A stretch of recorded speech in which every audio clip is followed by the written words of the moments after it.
සුබ දවසක් වේවා. බිට්කොයින් සම්බන්ධ වීඩියෝ එකක් කරන්න හිතුවා. බිට්කොයින් 1,10,000 ලෙවල් එක දක්වා වැඩි වෙලා ඊට පස්සේ 130කට ආසන්න ප්‍රමාණයක් දැනට ඩවුන් වෙලා තිනවා.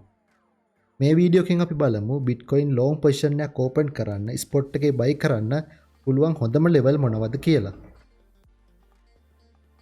මාකට් එක අප් වුණෙත් කර්ව් ෂේප් එකට, ඒ වගේ මාකට් එක දැන් ඩවුන් වෙන්නෙත් කර්ව් ෂේප් එකට.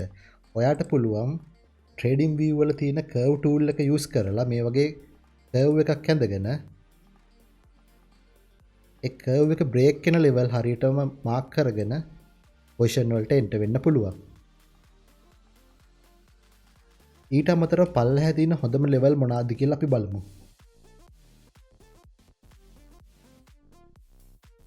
65,000 කියන ලෙවල් එක ගොඩාක් හොඳ ලෙවල් එකක්. ඔයාලට ලොන්ග් පොසිෂන් එකකට එන්ටර් වෙනවා නම් වඩා සුදුසුම ලෙවල් එක තියෙන්නේ 65,000.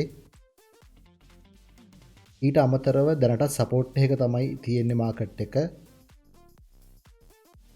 මෙන්න මේ සපෝට් එකේ දැනට මාකට් එකේ තියෙන්නේ. ඉතින් මේ සපෝට් එක හෝල්ඩ් කරලා මේ කර්ව් ලයින් එකත් බ්‍රේක් කරොත් ඔයාලට පුළුවන් ලොන්ග් පොසිෂන් එකකට ස්පොට් එකේ බයි කරනවා නම් බිට්කොයින් හෝල්ඩ් කරන කෙනෙකුට ලොන්ග් පොසිෂන් වලට වඩා සුසු ලෙවල් එකක් හැටියට මේ ලෙවල් එක පාවිච්චි කරන්න පුළුවන්. ඊට අමතරව පුළුවන් 66,000 ලෙවල් එක මාක් කරලා තියාගන්න. ඒ ලෙවල් එකත් ඉතාමත් හොඳයි බිට්කොයින් ලොන්ග් කරන්න. මීට අමතරව මම පාවිච්චි කරනවා 9යි 15යි EMA දෙක. ඔයාලටත් පුළුවන් ඔයාගේ chart එකට ඇඩ් කරගන්න 9යි 15යි EMA දෙක. මේ EMA දෙක ක්‍රොස් වෙලා උඩ කැන්ඩල් ක්ලෝස් වුණොත් ඔයාලට පුළුවන් ස්පොට් එකේ බයි කරන්න. ඒ වගේම ලොන්ග් පොසිෂන් වලට එන්ටර් වෙන්න හොඳ ලෙවල් එකක් හැටියට ගන්න පුළුවන්.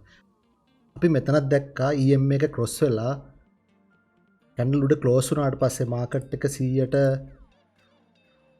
70ක වගේ ප්‍රමාණයක් අප් වෙනවා. ඒ වගේම ඔයාලට බලාගෙන ඉන්න පුළුවන් මේ ලෙවල් වලදී EM එක ක්‍රොස් වෙලා උඩ කැන්ඩල් ක්ලෝස් වෙනවද කියලා. ඊට පස්සේ ඔයාලට පුළුවන් ස්පොට් එකේ බයි කරන්න ලොන්ග් පොසිෂන් වලට එන්ටර් වෙන්න හොඳ ලෙවල් එකක් හැටියට ගන්න. හොඳයි, මං හිතනවා බිට්කොයින් සම්බන්ධව ඔයාලට අදහසක් එන්නේ නැති කියලා.